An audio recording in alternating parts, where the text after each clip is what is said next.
ஓம்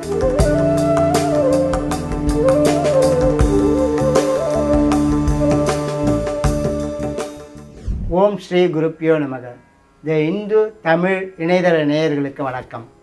22/12/2016 முதல் 28/12/2016 வரை உள்ள இந்த வார ராசி பலன்களை பார்ப்போம்.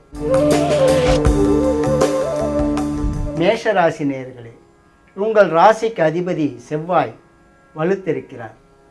சந்திரனின் சஞ்சாரமும் வார முன்பகுதியில் சிறப்பாக இருக்கிறது. இதனால் உங்கள் எண்ணங்கள் ஈடேற வழிபிறக்கும். எதிர்ப்புகளை கடந்து வாழ்க்கையில் முன்னேற்றம் காண்பீர்கள். வழக்கில் நல்ல திருப்பம் உண்டாகும். சிலருக்கு வெற்றியும் கிடைக்கும். எதிரிகள் அடங்கி போவார்கள். இயந்திர பணிகளால் ஆதாயம் கிடைக்கும். வியாபாரிகளுக்கு நல்ல திருப்பம் உண்டாகும். தொழில் ரீதியாக ஓரிரு நன்மைகள் உண்டாகும். கணவன் மனைவி உறவு நிலை சீராகவே காணப்படும். உடன் பிறந்தவர்கள் உங்களுக்கு உதவி புரிவார்கள். கடல் வாணிபம் லாபம் தரும். திரவ பொருட்களால் ஓரளவு ஆதாயம் கிடைத்து வரும். 8இல் சனி இருப்பதால் எக்காரியத்திலும் பின்வாங்காமல் கடுமையாக உழைத்து பாடுபடுபவர்களுக்கு ஆதாயம் அதிகமாக கிடைக்கும். வார பின்பகுதியில் உடல் ஆரோக்கியத்தில் கவனம் செலுத்தி வருவது நல்லது. தாய் நலம் கவனிக்கப்பட வேண்டி வரும். சனிக்கு பிரீதியாக சனிக்கிழமை தோறும் நல்லெண்ணெய் தீபம் ஏற்றி வழிபடுவது நல்லது. ரிஷபராசி நேயர்களே, வார முன்பகுதி மிகச்சிறப்பாக அமையும். முக்கியமான எண்ணங்கள் ஈடேறும். மனத்தில் துணிவும் தன்னம்பிக்கையும் அதிகரிக்கும். அறிவாற்றலாலும் செயல் திறமையாலும் ஓரிரு சாதனைகளை ஆற்றி வருவீர்கள். உடன் பிறந்தவர்களால் அனுகூலம் உண்டாகும். மகப்பேறு அல்லது மக்களால் பாக்கியம் உண்டாகும். வார பின்பகுதியில் சிறு சங்கடம் ஏற்பட்டு விலகும். கணவன் மனைவி இடையே சிறு சிறு பிரச்சனைகள் ஏற்படும் என்பதால் பக்குவமாக பேசி சமாளிப்பது நல்லது. கலைத்துறைகளை சார்ந்தவர்களுக்கு வெற்றி வாய்ப்புகள் கூடும். இயந்திர பணியாளர்கள் ஏற்றம் பெறுவார்கள். ஆன்மீக பணிகளில் நாட்டம் அதிகரிக்கும். அதனால் மனத்தில் தெளிவும் பிறக்கும். ராகுவுக்கு பிரீதியாக துர்க்கை அம்மனை வழிபடுவது நல்லது. மிதுன ராசி நேயர்களே, உங்கள் ராசிக்கு 3ஆம் இடத்தில் ராகுவும் 6ஆம் இடத்தில் சனியும் 8இல் சுக்கிரனும் சஞ்சரிப்பது சிறப்பாகும். இதனால் வெளியூர் வெளிநாட்டு தொடர்புகள் மூலம் அனுகூலம் உண்டாகும். நண்பர்கள் உறவினர்கள் ஆகியோர் உங்களுக்கு கை கொடுத்து உதவுவார்கள். புதிய நிலபுலங்கள் சேரும். நிலபுலங்களால் ஆதாயமும் கிடைக்கும். மக்கள் நலம் சீராகவே இருந்து வரும். சமுதாய நல முன்னேற்ற பணிகளில் ஈடுபாடு உள்ளவர்களுக்கு வரவேற்பு கூடும். தொழிலாளர்கள் விவசாயிகள் ஆகியோர் தங்கள் நிலைமையில் வளர்ச்சி காண்பார்கள். 9இல் செவ்வாயும் கேதுவும் இருப்பதால் தந்தை நலனில் கவனம் செலுத்தி வருவது நல்லது. கேதுவுக்கு பிரீதியாக விநாயகரை வழிபட்டு வரவும். கடகராசி நேயர்களே, உங்கள் ராசிக்கு 6இல் சூரியன் இருப்பது சிறப்பாகும்.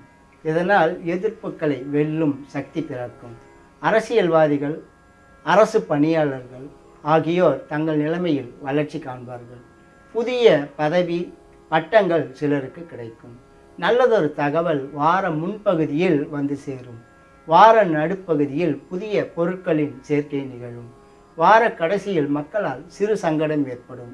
வயிறு சம்பந்தமான உபாதைகள் உண்டாகும். 8இல் செவ்வாயும் கேதுவும் இருப்பதால் எந்த காரியத்திலும் பதற்றப்படாமல் நிதானமாக யோசித்து ஈடுபட்டால் சங்கடங்களுக்கு ஆளாகாமல் தப்பலாம். உடன் பிறந்தவர்களுக்கும் உங்களுக்கும் இடையே சிறு சிறு கருத்து வேறுபாடுகள் ஏற்படும். பக்குவமாக சமாளித்து வருவது நல்லது. நவ கிரகங்களையும் வழிபடுவது அவசியமாகும். கோளறு திருப்பதிகம் வாசிக்கலாம். சிம்ம ராசி நேயர்களே, உங்கள் ராசிக்கு 2ஆம் இடத்தில் குரு உலவுவது விசேடமாகும். இதனால் பேச்சு திறமை கூடும். குடும்பத்தில் சுபகாரியங்கள் நிகழும். பொருளாதார நிலையில் முன்னேற்றம் காண சந்தர்ப்பம் உருவாகும். செல்வாக்கும் மதிப்பும் உயரும். நல்லதொரு தகவல் வந்து சேரும். வார பின்பகுதியில் அலைச்சல் அதிகமாகும். நண்பர்கள் உறவினர்களால் சிறு சிறு பிரச்சனைகள் ஏற்படும். மக்களால் அனுகூலம் பெற வாய்ப்பு உருவாகும். சுக்கிரன் பலம் குறைந்திருப்பதாலும் 7ஆம் இடத்தில் செவ்வாய் கேது ஆகியோர் உலவுவதாலும் கணவன் மனைவியிடையே சச்சரவுகள் அதிகமாகும். பக்குவமாக சமாளிப்பது நல்லது. கூட்டாளிகளிடம் முக்கியமான பொறுப்புகளை ஒப்படைக்கலாகாது. ராகு, கேது, செவ்வாய், சுக்கிரன் ஆகிய கிரகங்களுக்கு அர்ச்சனை ஆராதனைகள் செய்து வருவது அவசியமாகும். கன்னி ராசி நேயர்களே, உங்கள் ராசிக்கு 3ஆம் இடத்தில் சனியும் 6ஆம் இடத்தில் செவ்வாய் கேது ஆகியோரும் சஞ்சரிப்பது சிறப்பாகும். சுக்கிரன் அனுகூலமாக உலவுகிறார். இதனால் குடும்ப நலம் சீராக இருந்து வரும். எடுத்த காரியங்களில் வெற்றி கிட்டும். எதிர்ப்புகள் விலகும். வடக்கு யாஜ்யங்களில் நல்ல திருப்பம் உண்டாகும். சிலருக்கு வெற்றியும் கிடைக்கும். இயந்திர பணியாளர்கள் ஏற்றம் பெறுவார்கள். பேச்சில் திறமை கூடும். இனிமையாக பழகி மற்றவர்களது நன்மதிப்பை பெறுவீர்கள். வார பின்பகுதியில் முக்கியமான ஒரு காரியம் நிறைவேறும்.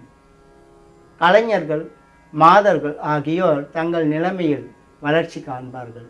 ராசிக்கு 12ஆம் இடத்தில் ராகு இருப்பதால் துர்க்கையையோ காளியையோ வழிபட்டு வருவது நல்லது. துலா ராசி நேயர்களே, உங்கள் ராசிக்கு அதிபதி சுக்கிரன் வலுத்திருக்கிறார். 3இல் சூரியன் இருப்பதும் விசேடமாகும். இதனால் அரசு சம்பந்தமான காரியங்களில் வெற்றி காண சந்தர்ப்பம் உருவாகும். முக்கியஸ்தர்கள் உங்களுக்கு உதவி புரிவார்கள். மேலதிகாரிகளின் பாராட்டுக்களை பெற சந்தர்ப்பம் கூடி வரும். உடன் பிறந்தவர்கள் ஓரளவுக்கு உதவி புரிவார்கள். கணவன் மனைவி உறவு நிலை சீராகவே இருந்து வரும். புதிய ஆடை அணிமணிகளின் சேர்க்கை நிகழும். வார முன்பகுதியில் சுப காரியங்களுக்காக செலவுகள் செய்ய வேண்டி வரும். வார கடைசியில் பண நடமாட்டம் அதிகரிக்கும். குடும்பத்தில் நல்ல காரியங்கள் நிகழும். 5இல் செவ்வாய் கேது ஆகியோரும் 12இல் குருவும் உலவுவதால் மக்கள் நலனில் அக்கறை செலுத்த வேண்டி வரும். உடல் நலனில் கவனம் தேவைப்படும். செவ்வாய் கேது ஆகியோருக்கு பிரீதி பரிகாரங்களை செய்து கொள்வதுடன் குரு பிரீதி செய்வதும் அவசியமாகும். விருச்சிக ராசி நேயர்களே, உங்கள் ராசிக்கு 3ஆம் இடத்தில் சுக்கிரனும் 11ஆம் இடத்தில் குருவும் சஞ்சரிப்பது சிறப்பாகும். வார முன்பகுதியில் முக்கியமான எண்ணங்கள் ஈடேற சந்தர்ப்பம் கூடி வரும். தெய்வ தரிசனம், சாது தரிசனம் ஆகியவை கிடைக்கும். ஒன்றுக்கு மேற்பட்ட இனங்களால் ஆதாயம் பெற சந்தர்ப்பம் உருவாகும். மக்கள் நலம் சீராக இருந்து வரும். மக்களால் அனுகூலமும் உண்டாகும். ஸ்பெகுலேஷன் துறைகள் லாபம் தரும். வார நடுப்பகுதியில் சுப செலவுகள் சற்று அதிகரிக்கும். வார கடைசியில் சந்திரன் சனியுடன் கூடியிருப்பதால் உழைப்பு அதிகமாகும். அலைச்சலும் கூடும். அதனால் உடல் சோர்வு ஏற்படும். சனிக்கு பிரீதியாக சனிக்கிழமை தோறும் ஆஞ்சநேயரை வழிபடுவது நல்லது. தனுசு ராசி நேயர்களே, உங்கள் ராசிக்கு 2ஆம் இடத்தில் சுக்கிரனும் 3இல் செவ்வாய் கேது ஆகியோரும் உலவுவது சிறப்பாகும். இதனால் மனத்தில் துணிவும் தன்னம்பிக்கையும் அதிகரிக்கும். எடுத்த காரியத்தில் வெற்றி பெற சந்தர்ப்பம் கூடி வரும். நல்லவர்கள் உங்களுக்கு உதவி புரிவார்கள். முக்கியமான காரியங்கள் ஈடேற சந்தர்ப்பம் உருவாகும். இயந்திர பணியாளர்கள் ஏற்றம் பெறுவார்கள். கலைத்துறையினருக்கு வெற்றி வாய்ப்புகள் அதிகரிக்கும். குடும்ப நலம் சீராக இருந்து வரும். குடும்பத்தில் உள்ளவர்களால் உங்களுக்கு நலம் உண்டாகும். வார கடைசியில் சந்திரன் சனியுடன் கூடி 12ஆம் இடத்தில் சஞ்சரிக்கும் நிலை ஏற்படுவதால் வீண் செலவுகளும் இழப்புகளும் ஏற்படும். அதனால் மன சலனமும் உண்டாகும். சனிக்கு பிரீதி பரிகாரங்களை தொடர்ந்து செய்து வருவது நல்லது. மகர ராசி நேயர்களே, உங்கள் ராசியில் சுக்கிரனும் 9ஆம் இடத்தில் குருவும் 11ஆம் இடத்தில் சனியும் சஞ்சரிப்பது விசேடமாகும். இதனால் நல்ல காரியங்கள் நிகழ சந்தர்ப்பம் கூடி வரும். திருமணம் ஆகாதவர்களுக்கு அதற்கான வாய்ப்பு உருவாகும். திருமணம் ஆனவர்களுக்கு மகப்பேறு அல்லது மக்களால் பாக்கியம் உண்டாகும். செய்து வரும் தொழிலில் வளர்ச்சிக்கான சந்தர்ப்பம் உருவாகும். தொழிலாளர்கள், விவசாயிகள், வியாபாரிகள், உத்தியோகஸ்தர்கள் ஆகியோருக்கெல்லாம் அனுகூலமான போக்கு நிலவி வரும். 12ஆம் இடத்தில் சூரியனும் ராசிக்கு 2இல் செவ்வாய், கேது ஆகியோரும் இருப்பதால் அக்கம் பக்கத்தாரால் சிறு சிறு பிரச்சனைகள் ஏற்படும். வீண் சண்டை சச்சரவுகளை தவிர்ப்பது நல்லது. அரசு விவகாரங்களில் விழிப்புடன் ஈடுபடுவது அவசியமாகும். தந்தை நலனில் அக்கறை தேவைப்படும். செவ்வாய், கேது, ராகு ஆகியோருக்கு பிரீதி பரிகாரங்களை செய்து வருவது நல்லது. கும்பராசி நேயர்களே, வார ஆரம்பம் சாதாரணமாகவே இருக்கும். பிறகு நல்ல திருப்பத்தை காணலாம். தொலைதூர பயணத்தின் மூலம் அனுகூலம் உண்டாகும். எவ்வளவுக்கு எவ்வளவு உழைப்பீர்களோ அவ்வளவுக்கு அவ்வளவு பயன் கிடைத்து வரும். வியாபாரத்தில் முன்னேற்றம் காண சந்தர்ப்பம் உருவாகும். திரவ பொருட்களால் ஆதாயம் கிடைக்கும். தொழிலாளர்கள், விவசாயிகள், வியாபாரிகள் ஆகியோருக்கெல்லாம் நல்ல திருப்பம் உண்டாகும். சூரியன் 11ஆம் இடத்தில் உலவுவதால் அரசு விவகாரங்கள் ஆக்கம் தரும். முக்கியஸ்தர்கள், மேலதிகாரிகள் ஆகியோர் உங்களை போற்றுவார்கள். சுக்கிரன் பலம் இருப்பதால் கலைத்துறையினருக்கு நல்ல வாய்ப்புகள் கூடி வரும். புதிய பொருட்களின் சேர்க்கை நிகழும். ஜென்ம ராசியில் உலவும் செவ்வாய், கேது ஆகியோருக்கும் 7ஆம் இடத்தில் உள்ள ராகுவுக்கும் அர்ச்சனை ஆராதனைகளை தொடர்ந்து செய்து வருவது நல்லது. மீன ராசி நேயர்களே, உங்கள் ராசிக்கு அதிபதி 7ஆம் இடத்தில் அமர்ந்து நேர் 7ஆம் பார்வையாக உங்கள் ராசியை பார்க்கிறார். இதனால் உங்கள் செல்வாக்கும் மதிப்பும் அந்தஸ்தும் உயரும். வாழ்க்கை வசதிகள் பெருகும். பொருளாதார நிலையில் முன்னேற்றம் காண சந்தர்ப்பம் கூடி வரும். கணவனால் மனைவிக்கும், மனைவியால் கணவருக்கும் அனுகூலம் உண்டாகும். வார நடுப்பகுதியில் சந்திரன் 8ஆம் இடம் மாறுவதால் சிறு சங்கடம் ஏற்பட்டு விலகும். வார பின்பகுதியில் தந்தையால் பிரச்சனைகள் சூழும் என்றாலும் சூரியன் வலுத்திருப்பதால் சமாளித்து விடுவீர்கள். குருபலமும் இருப்பதால் மோசமான நிலை என்று ஏதும் ஏற்பட்டு விடாது. நல்லவர்கள், வல்லவர்கள் ஆகியோரது உதவி கிடைக்கும்.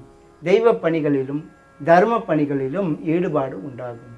ராசிக்கு 12ஆம் இடத்தில் செவ்வாயும் கேதுவும் இருப்பதால் எதிர்பாராத செலவுகள், இழப்புகள் ஆகியவை ஏற்படும். இயந்திரங்களில் பணிபுரியும் போது எச்சரிக்கையுடன் இருப்பது நல்லது.